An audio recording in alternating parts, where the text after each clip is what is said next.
الو، السلام عليكم يا فندم. خدمة العملاء مع حضرتك. ممكن اتعرف باسم حضرتك؟ انا سعيد. اهلا بحضرتك يا استاذ سعيد. انا قصدي اني سعيد اني سمعت صوتك. ممكن اتشرف باسم حضرتك؟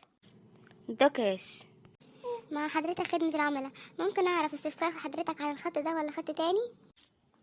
خط ايه؟ انا ما اعرفش غير خط السكة بس. اقصد حضرتك رقم التليفون ده ولا رقم تاني؟ الرقم ده. اتفضل حضرتك، ممكن تقولي شكوتك؟ مشكلتي ان لما اجي ارن على حد بيسمعوني اغاني حلوة لأليسا وهيفاء، تروح ام جعلوس اول ما ترد علي تروح تخلعني. مين ام جعلوس دي يا فندم؟ مرتي. اعمل ايه انا دلوقتي في المشكلة ديتي؟ اعمل لها بلوك يا فندم. ما انا عامل بلوك حوالين البيت، دي بتطلع لي من تحت الارض. اقصد فيها خاصية عند حضرتك في التليفون ممكن تعمل لها بلوك، ما تقدرش تسمع صوتها تاني.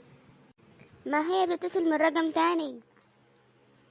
مفيش مشكلة يا فندم، اعمل لها بلوك مرة تانية. اني مش فاضي للكلام ديتي. انا معايا ارضياتي قصباتي، ان شاء الله ربنا يعملها بلوك من حياتي خالص. ما تقولش كده يا فندم. ما انتي لو تسمعي صوتها تعذريني وتقولي لي الله يكون في عونك يا ابو جعلوس. معرفش والله يا فندم، لو في مشكلة في الخط ممكن اساعد حضرتك. داكش، انت بتكلم مين يا راجل؟ انت معايا حضرتك؟ مين دي يا راجل؟ دي خدمة العملاء.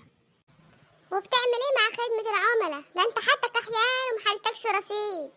ماني مش بكلمهم عشان الرصيد، انا بكلمهم عشان النت. نت ايه يا راجل؟ هو احنا حدانا نت؟ في مشكلة مع حضرتك غير الكول توم؟ وانت بتكذب عليا وتقولي نت؟ نهارك طين النهار.